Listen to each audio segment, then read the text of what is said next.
Hello, 7th graders. Happy Tuesday to you. Today is going to be pretty easy as far as assignments go if you are caught up with your work. I am not asking you to do any additional assignments. I am giving you a day to get caught up on your work. Some of you need to turn in work for the text-based questions that I assigned, and some of you need to comment on videos, so on and so forth. Another assignment that I have not received much back from you on are the discussion questions for the story War of the Wall, which I assigned on Friday and are due on Monday. Some people still need to get that done. Also, something that I assigned last week, the story questions, which had to do with the setting, the conflict, the point of view of the story, and so on. So if you are missing any of those assignments, then you have a day to get caught up and get things turned in. And the people that have been keeping up with their assignments get a nice easy day, and you don't have to do anything written for me. Just watch this video. Actually, I take that back. One thing, I would like you to leave a comment at the end of this video to let me know that you watched the video. So what I want you to do in that comment, instead of just saying watched it, I saw the video, I would like you to make a comment about something that you learned from the feedback that I'm about to give you today. What I'm going to do today, if you have the hard copies, it might help. I would like you could get out the text-based questions that I assigned to you that look like this, because I'm going to go over those with you and give you some feedback. And then the other one you don't have a hard copy of. It's actually something that you turned in to me online. So if you're watching this video online, you obviously can't be looking at those answers at the same time. But the people that turned in those questions to me about the conflict and the setting and so on and so forth, I did give individual feedback. And for those of you who turned that assignment in late, I will give all of you individual feedback as well. So we're going to start with the text-based questions that I assigned. I gave you the answer actually to the first one and as kind of an example, where I gave you a direct quote showing evidence in the story that supported the idea that Lou and the narrator didn't want the woman to paint their wall. So that was given for you in number 1 online. For number 2, how do we know that Lou begins to admire the painter? So I looked at the assignments that were turned in. By the way, this is making me think of this. Some people are turning in assignments that have no answers written underneath the questions. They're just looking at the questions, hitting turn in. That is not acceptable. So I am returning those to you and asking you to please go back and type your answers and then turn that work in. If it's easier for you to write your answers on hard copies when you can, in this case, the text-based questions, you can write your answers right on this paper, take a picture of it and email it to me. The story questions that we're going to go over were only online, so that one you had to do online. So just keep that in mind. I am checking, and every single person who turns something in, I'm reading the assignment and I'm giving feedback. So you need to make sure that if you're turning something in, that you've actually completed the assignment. Okay, so going back to number 2, I'll read the question again. How do we know that Lou begins to admire the painter? I took these quotes from assignments that were turned into me, and I was really, really happy. In fact, it made my day to see some of these quotes that people came up with to answer these questions. Not only were they appropriate for the question, these students copied the quotes directly from the author, exactly the way the author wrote the sentences, and gave the author credit by putting quotation marks at the beginning and the end and page numbers in parentheses. I was so impressed with it. So one student for number 2, how do we know that Lou begins to admire the painter? That's the 3rd time I've read that question. Here is a perfect quote from one of your turned in assignments. And I'm going to have to look at it. Hold on a second. I can't read it because to me it looks like it's backwards. To you guys it doesn't. So I have to look over here at my notes. So the quote was quotation marks. She didn't even say hello to anybody. Lou was muttering something about how great her concentration was, period, end quotation marks, and then page 111 in parentheses. Excellent, excellent example of Lou showing that he kind of admired the narrator, or admired the painter lady, which really annoyed the narrator. That one was a tough one. You really had to dig for that, and there were only a couple of different sentences in the whole story that would have worked. So I was very, very impressed by that answer.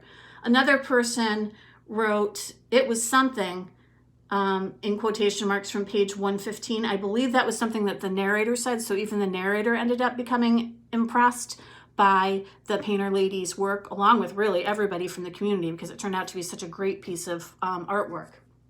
So for number 3, which the question was, how do we know that Mama is annoyed with the painter when she asks for a special meal? This is kind of a humorous part of the story. There are tons of different examples that would work for this. Almost any sentence from when the painter lady goes into the restaurant until the end of that part of the story would work for this one. So the one that I picked out from the work that was turned into me was for number 3. She was tapping her foot and heating up in a dangerous way. Quotation marks at the beginning and end, period after way before the end quotation marks, and page 112 in parentheses. Yes, she was tapping her foot and heating up. So she's getting more and more annoyed. If you're kind of tapping your foot and your face, well, you've seen my face when I get annoyed, it turns like red, purple. Same thing's happening to the mother in the story as the painter lady's asking all of these crazy questions about the meals that are served in the restaurant. For number 4, we have, what do Lou and the narrator plan to do to win the War of the Wall? So here, guys, you needed to look for the part in the story where they go to buy the paint. And we have to kind of draw the conclusion, because it doesn't come right out and say what they were going to do with the paint. We kind of have to come to our conclusions using some hints and clues in the story that they're going to use that paint to vandalize the wall. Remember, we talked about what that means in one of my earlier videos. To vandalize something is to destroy it. So they were going to use the paint to spray over what the painter lady had done. Luckily, she finished the wall before they had a chance to do that, and they were very impressed by what she did. So they ended up not actually following through with that plan.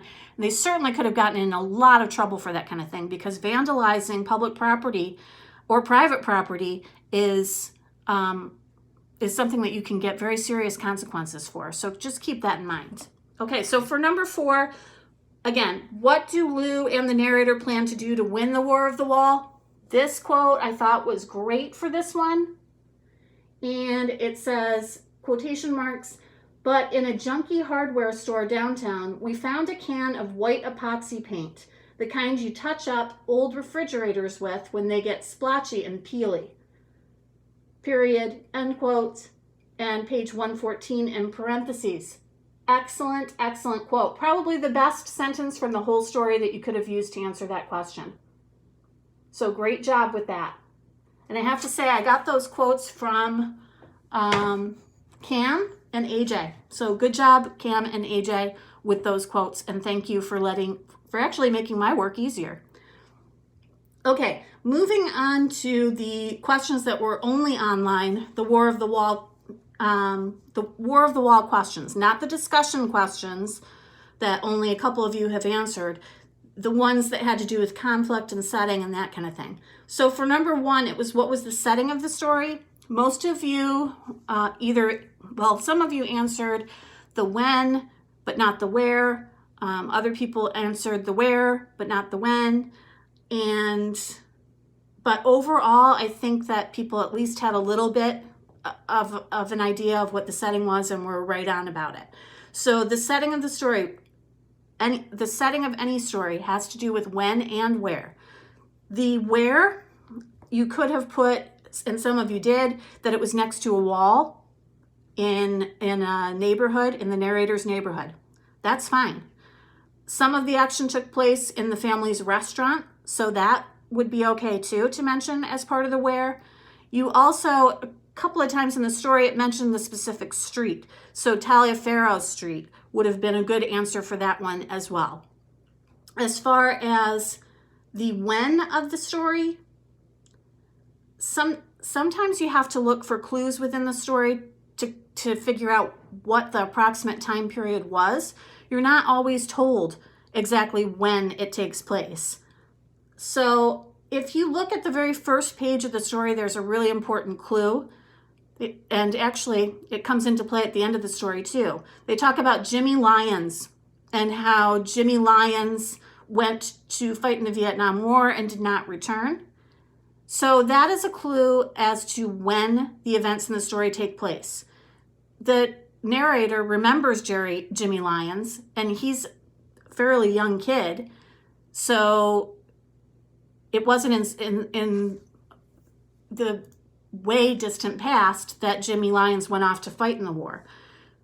The Vietnam War, you'll learn actually more about that when you, in social studies next year in 8th grade, went on for a very long time and finally came to an end in 1975. So if we're talking about how Jimmy Lyons never came back from the Vietnam War, we can assume that this story takes place maybe in the mid-70s or late 1970s. So that's just a way of kind of putting 2 and 2 together to figure something out and draw a conclusion. Number 2, what was the main conflict? The main conflict is between the narrator and Lou and the painter lady. They do not want this painter lady taking over this wall that has been really important to them and to their community. This would be considered a person versus person conflict. Most of you did get that correct. In fact, and most of you got the conflict part correct. How the conflict is resolved, the painter lady does a wonderful job with the mural. So there's no reason to be upset about it anymore. It's just she's done a great job of honoring the community. Number 3 things about the narrator, as specific as you can get, is great. We know that he's going to go to the firehouse to tell his dad about this lady that's taking over their wall. So we can assume that the dad is a firefighter. We know that the mom works in the restaurant. We know that the narrator is friends with a kid named Lou. We know that the narrator is upset with the painter lady for taking over this wall. So there are a lot of different things that you could say about the narrator. You just had to pick 3 things. Is it told from first person or third person? Well, the narrator is a character in the story. So when the narrator is the person telling the story, is also a character in the story, then the story is told from first person point of view. And for the last question, who is Jimmy Lyons? We just talked about that. He is the member of the community who went off to fight in the Vietnam War and did not return, so we can assume that he died in the Vietnam War.